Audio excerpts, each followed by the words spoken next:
Mencionábamos justamente que hoy es el Día del Historiador en nuestro país, en Argentina, que se celebra cada 1 de julio, el historiador y la historiadora, y por eso nos visita hoy un historiador local aquí de nuestra ciudad, Juan Ríos Bonino, se suma a nuestra mesa. Buen día, Juan, ¿cómo va? Bueno, buen día, muchísimas gracias por la consideración, por la invitación para compartir con ustedes y sumergirnos un poco en este mundo de la historia. Que no se me ofendan los historiadores que son licenciados si hago usurpación de título. No. Porque en realidad a mí me gusta presentarme más como profe de historia. Bien. Como profe de historia. Me gusta esa etiqueta, claro.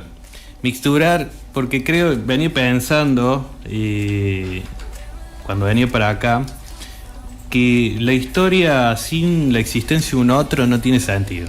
O sea, uno hace historia para compartir con el otro, para rescatar algo compartido. Y la enseñanza de la historia o la transmisión de la historia tiene que ver con eso, con un acto de amorosidad y de consideración de un otro. Así que, ¿qué fue lo que te motivó a vos a interesarte por la historia? Yo creo que...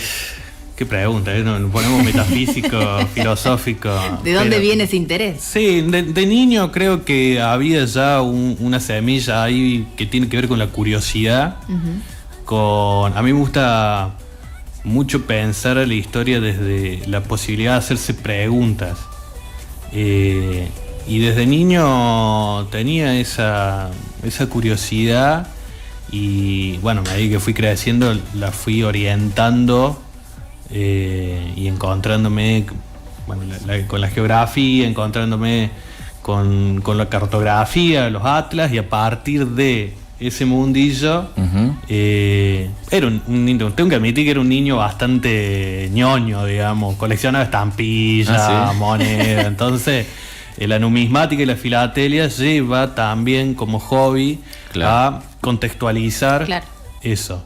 Y bueno, ya de grande me incliné por el profesorado, aprovechando que Villa María tiene dentro de su oferta educativa un profesorado de historia en el Instituto del Rosario.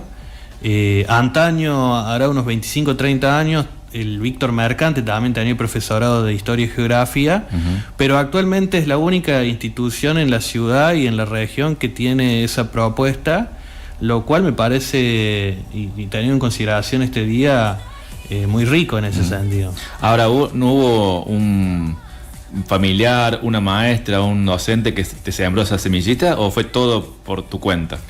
Mire, con esto de los archivos, tengo una hermana que hace un tiempo atrás, fijándose en los posteos viejos de Facebook. Yo ya no tengo Facebook hace mucho tiempo, pero bueno, agradezco que ella lo tenga, y me manda una captura donde se ve que yo como estudiante secundario estaba enojadísimo porque digo, ¿para qué me hacen estudiar historia? ¿Qué me importa a mí? ¿Qué pasó? No me digas. No resiste el archivo. No resisto el archivo. ¿Qué esa foto? Sí. La paradoja, digamos. Sí, qué locura. Tal vez ese tipo de historia, la que te enseñó en ese momento.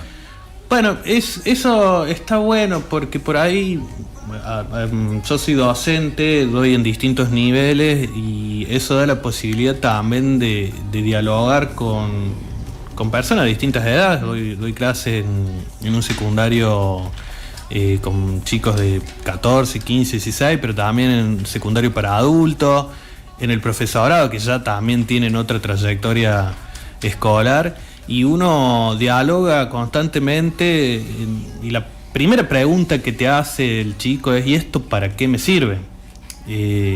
Está bien que vivimos en un mundo con un sistema que de algún modo nos impone que todo tiene que tener una utilidad o tiene que ser productivo, y hay disciplinas como puede ser la filosofía o la historia que no tienen que ver con el lucro necesariamente.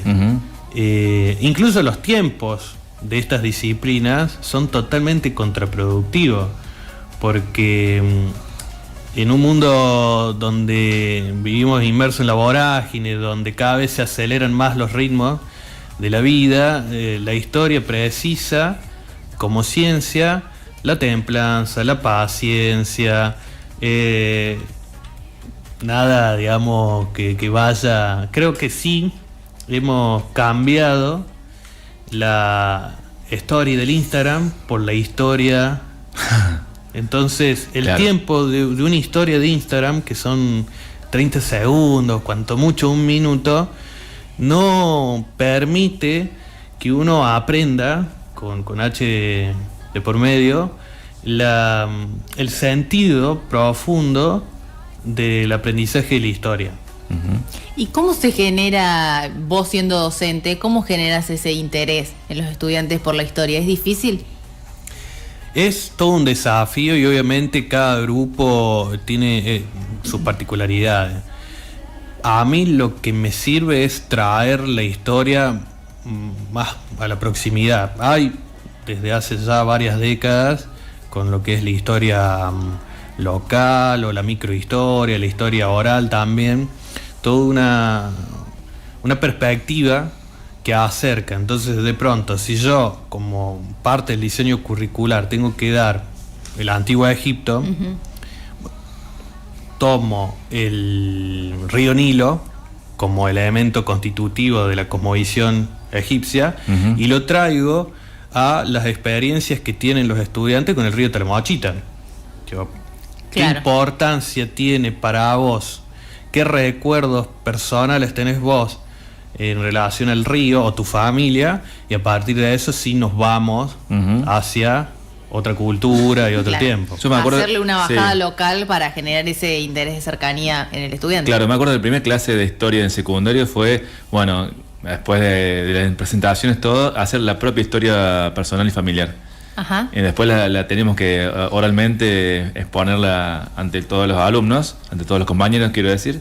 Y está bueno porque con las herramientas, entre comillas, de la historia, de lo que se puede hacer como trabajo de historia, hacerlo con tu propia historia, familiar y personal. Y está bueno porque también te va involucrando, comprometiendo también. Es cierto que por ahí uno piensa la historia emparejada o enlazada con el psicoanálisis, y hay veces que es complicado el trabajo de la propia biografía porque, bueno, las historias son difíciles muchas veces, son complejas, entonces el espacio de la historia y de trabajar con la historia personal a veces se abren cajones que son difíciles de sortear, pero así como la historia nos pone en esos cuellos de bote, eso también nos da ciertas oportunidades para descubrirnos a nosotros mismos y a partir de ese descubrimiento poder construir otra cosa. Ujú. ¿Se enseña la historia local en las instituciones educativas? Se enseña en el primario, puedo, digamos, pensar en experiencias de colegas que sé que en tercer grado, cuarto grado se toma algo de la historia de Villa María. Y después en el secundario se retoma eso a partir del modelo agroexportador, el ferrocarril. Ajá. Entonces, por ahí, con ese contexto, Claro. se baja a lo local. Es cierto que seguimos teniendo diseños curriculares que quizá, bueno, sería hora de darle una vueltita de rosca, sobre todo porque por ahí carecen de historia de Córdoba. Nosotros hemos tenido durante mucho tiempo una historia demasiado porteñocéntrica. Claro, claro. Entonces, los manuales, las currículas han estado siempre en función de ese relato. El último tiempo, a partir de, bueno, revisiones de los programas del Ministerio de Educación, se han incorporado contenido de la historia de Córdoba y se trabajan algunas cuestiones, pero siempre depende del docente. No de la currícula, sino del docente. Y, a ver, hay separatas, hay discursivamente muchas veces se hace la bajada de que se aborde la historia local, regional, pero es cierto que también muchas veces los docentes no tienen con qué dar ese contenido. Por eso también la invitación y uno celebra cada vez que algún colega a nivel local produce libros de historia, porque después sirven como recurso didáctico. Claro, entiendo. Te iba a preguntar, ¿es cierta la frase la historia la escriben los que ganan o no tiene tanta verdad? Yo creo que la historia es un gran campo de batalla. La historia, hay una historia instituida, oficial, quien ejerce el poder es quien escribe la historia y el que tiene la mayor cantidad de recursos para imponer o por lo menos naturalizar cierto relato.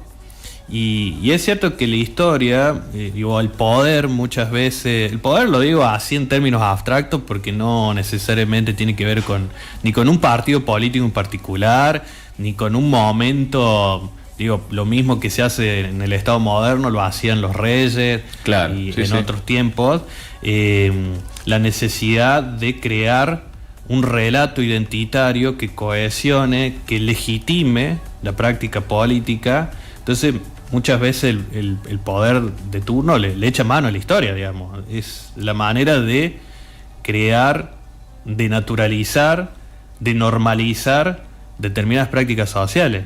Y bueno, ahí entramos la gente de los profesionales que nos dedicamos a la historia, porque nos peleamos muchísimo con eso.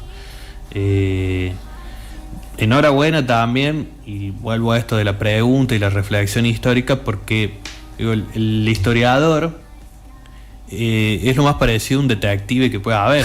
Claro. O los periodistas, quizá el periodista está más centrado en el tiempo presente y el historiador se sumerge en otras causas, en otros tiempos, pero el meollo de la cuestión pasa por, bueno, esta persona afirma tal cosa. ¿Es verdad? ¿Es real? ¿Es así? Y la necesidad de contrastar todo el tiempo con eso. Y a veces no hay fuentes, no hay lugar forma de contrastarlo, porque no hay nada que lo pueda justamente aprobar o no a esa afirmación que tenía un historiador, por ejemplo. ¿Qué pasa en ese sentido? Y en ese sentido, a ver, digo, uno trata de despegarse un poco, porque si nos ponemos positivistas en su momento, en el siglo XIX, la única manera de legitimar o justificar la práctica profesional del historiador era a través del documento. Claro. Entonces, si lo dice el documento, claro, es verdad. Bueno, pero el documento solo puede haber fraguado, o sea, no es la verdad. Y además, ¿con qué intencionalidad se creó ese documento? ¿Y si no hay documento?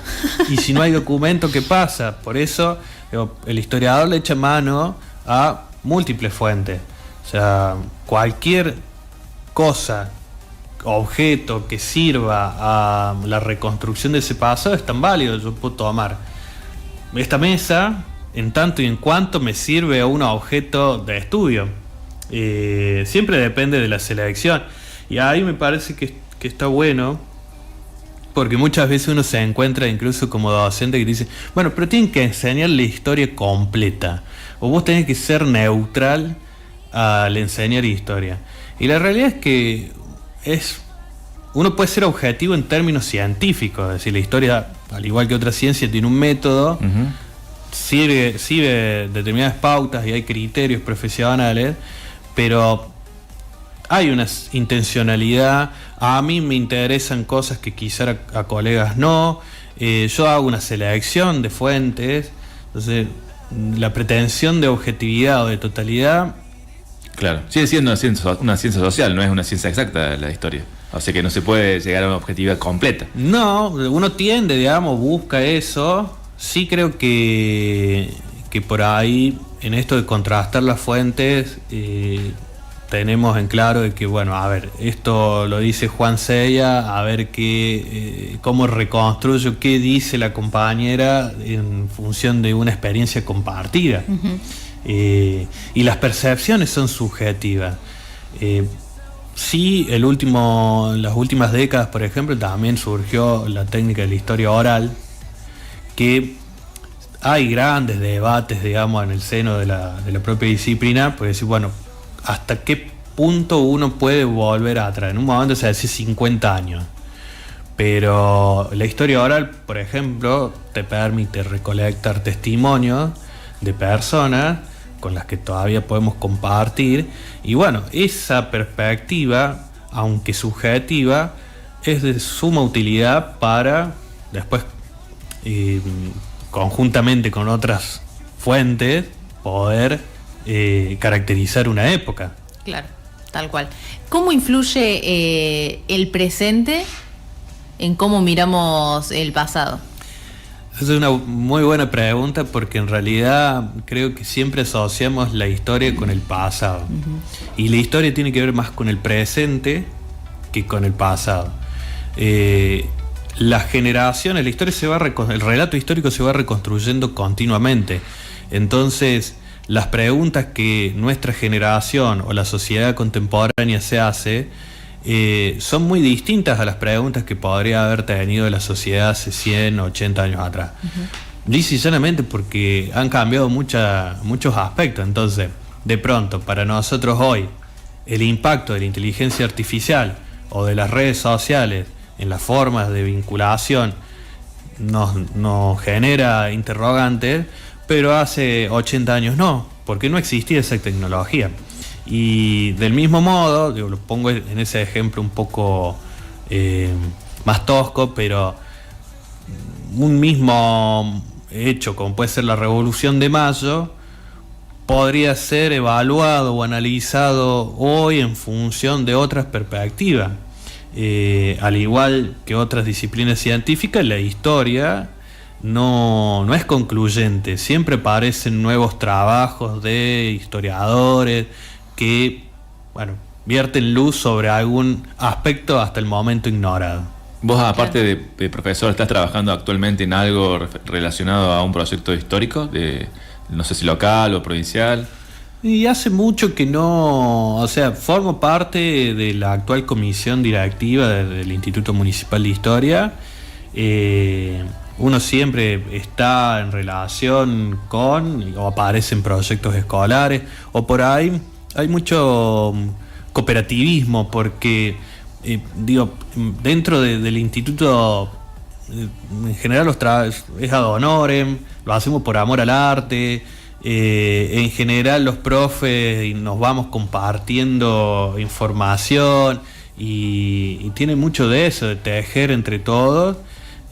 Aparecen, bueno, che, esto mismo que hoy esté acá es producto de que una colega me dijo, che, vos te podés acercar y charlar. El que puede es Juan, me dijo, y el que va a hablar es Juan. Claro, y por ahí tiene eso la profesión. Claro. Exactamente. En cuanto al revisionismo histórico, algo mencionaste por arriba, ¿cuán subjetivo es ese revisionismo histórico? Estoy tratando de unir los puntos que mencionaste durante toda la charla. ¿Cuán subjetivo es y si vos adherís a una escuela o una de las corrientes de revisionismo histórico? Insisto en lo mismo, o sea, pues cuando uno piensa, nosotros, la primera historia oficial, por así decirlo, el primer relato oficializado fue la historia liberal mitrista, sí, que fue la que después se enseñó en los colegios, y a partir de esa historia que demonizaba, por ejemplo, los caudillos del interior, ponderaba algunas acciones de Buenos Aires en detrimento de las fuerzas federales, aparecen experiencias de revisionismo a fin del siglo XIX, principio del siglo XX y a lo largo, obviamente, del siglo XX y hasta la actualidad. Insisto en lo mismo, o sea, las perspectivas son disímiles. Yo no sé si uno tiene que pensar a la historia en términos maniqueístas de bien o mal, blanco o negro, sino tratar de posicionarse como si uno estuviera viendo un tablero de ajedrez donde de pronto los dos adversarios van haciendo movimientos, y la historia, en tanto disciplina, nos tiene que... Bueno, hay un historiador que decía que antes que nada la historia nos tiene que enseñar a leer un diario. y la oportunidad de desarrollar pensamiento crítico. Básicamente pasa por ahí. Entonces, las corrientes revisionistas han puesto énfasis en algunos aspectos, pero muchas veces se han ido al otro extremo, digamos. Si se cuestionaba, por ejemplo, que voy a decir a grosso modo, ¿no? Que quizá Mitre demonizaba a los caudillos, bueno, se iban al otro extremo y ponderaban a los caudillos, claro, porque, bueno, la idea es no...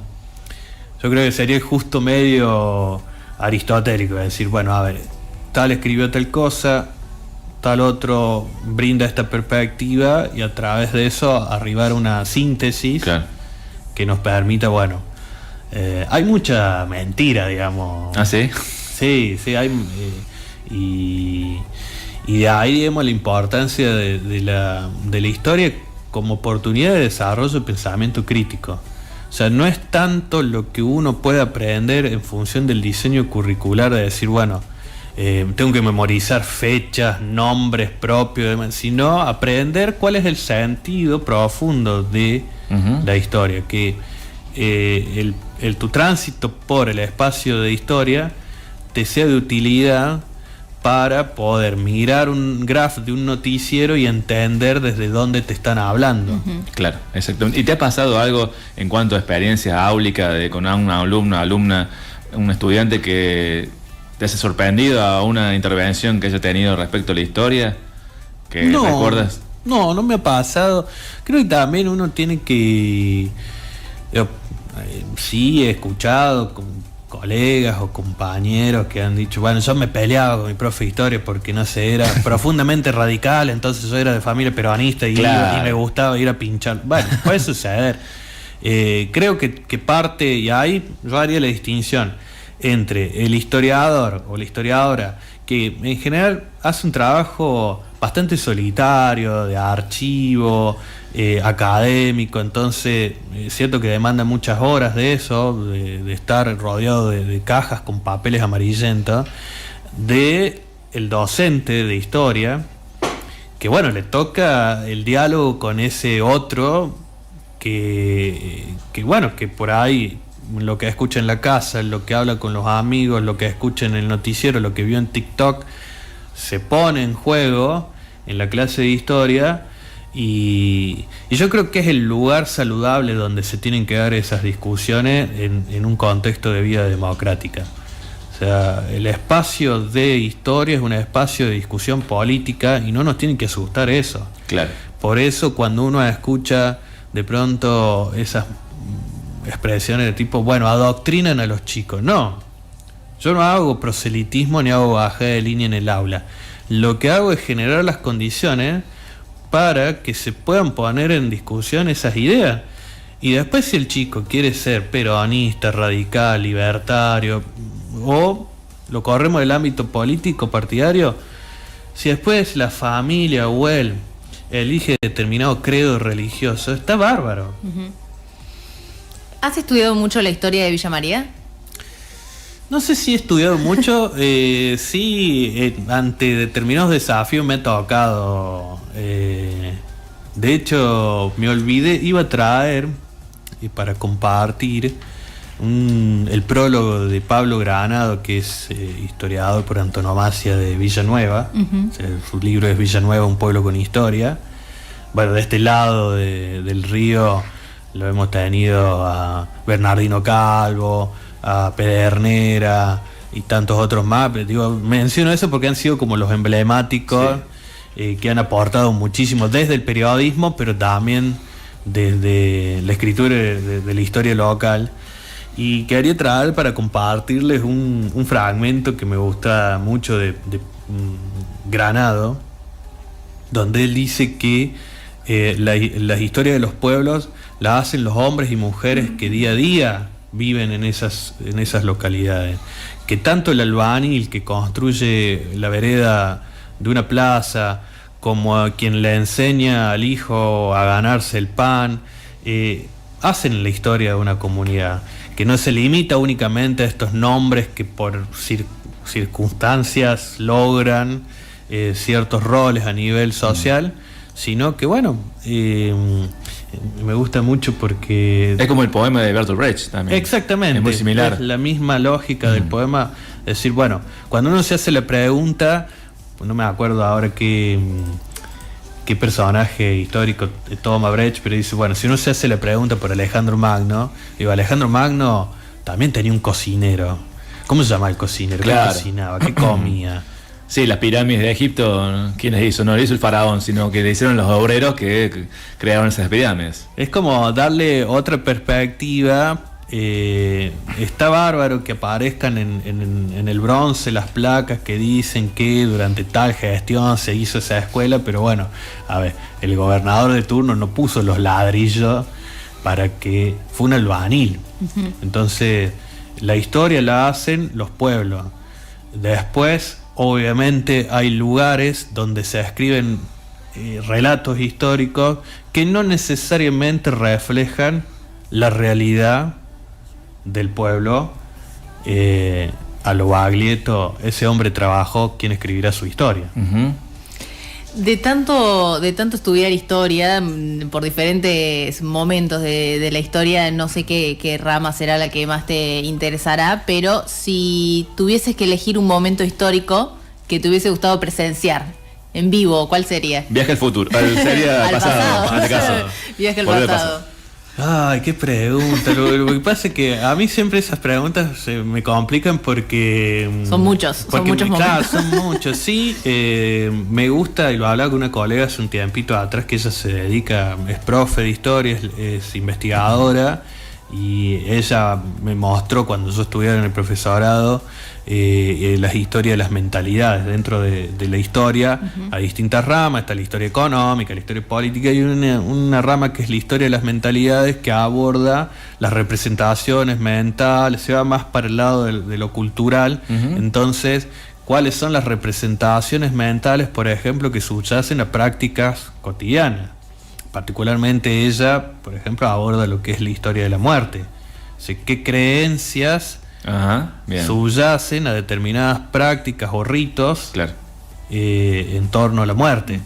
Y bueno, esa parte a mí me interesa muchísimo, la historia de las ideas. Como momento... No sé si tengo un momento particular. Para la próxima lo dejamos que lo piense. Marty McFly tendría ahí un reloj y iría a una fecha particular. Me llevo tarea Bien. porque acá me han encomendado que indague la historia de la ciudad para buscar algo sobre un espacio. Sobre un espacio, sí. El operador tenía una duda que fue consultando a distintos historiadores y aprovechó que teníamos un profesor de historia acá y dijo, también le voy a consultar porque hasta ahora no tuvo ninguna respuesta, así que quiere una respuesta. ¿Querés que digamos cómo es la pregunta o no? La decimos para... ¿Cómo es la pregunta? Para que la gente lo tenga en cuenta, porque si no queda en Orsay la gente. A ver, ¿cuál es la duda del operador Ángel Alves? A ver. ¿En qué año se le puso Rosedal para Juan Ortiz al espacio? Al Rosedal, se le cambió el nombre. Sí, porque se llamaba Julio Argentino Rosca. Bien, se llamaba Julio Argentino Roca antes, de un momento para otro se llamó para Juan Ortiz. Revisionismo histórico. Claro, es parte. Lo vamos a chequear. Es parte de esas disputas ideológicas de nombrar los espacios públicos, ponerle a las calles, a las plazas, no es inocuo, no es inofensivo, tiene una intencionalidad de crear en el inconsciente colectivo determinada. Por eso, lo último así rimbombante que pasó fue lo del monumento a Osvaldo Bayer. Claro, en el sur. Pero bueno, en torno a los nombres, a los monumentos se tejen también, y ahí la historia tiene arte y parte. Bien, si hubiese venido Raúl Alcheri podría contrastarlo con lo que dice, porque es el que vagabundea, vaga por las calles y tiene las referencias históricas de la ciudad. Sí, es cierto. La historia detrás de cada nombre de las calles de nuestra ciudad. Juan, muchísimas gracias por sumarte a nuestra mesa. Gracias a ustedes por la invitación. Saludos, Raúl, un amigo entrañable, me consta. Sí. Me consta. Y bueno, aprovechar para decir que que hoy, además de los historiadores, de los profes de historia, quienes formalmente hemos elegido esta disciplina, es el día de todos aquellos que contribuyen o han contribuido, así sea desde un rol de aficionado, para rescatar ese pasado que nos hace. Y bueno, felicitaciones a los colegas y a quienes se dedican a esta disciplina. Bien, muy bien. Feliz día para ellos y para ellas. Abrazo muy, muy grande a Juan Ríos, dice Raúl Olcelli, nos acaba de mandar un mensaje, así que bueno, le trasladamos el saludo entonces. Gracias, Juan, un placer. Esperamos una vuelta quizás en algún momento. Cuando gusten, yo estoy para compartir con ustedes.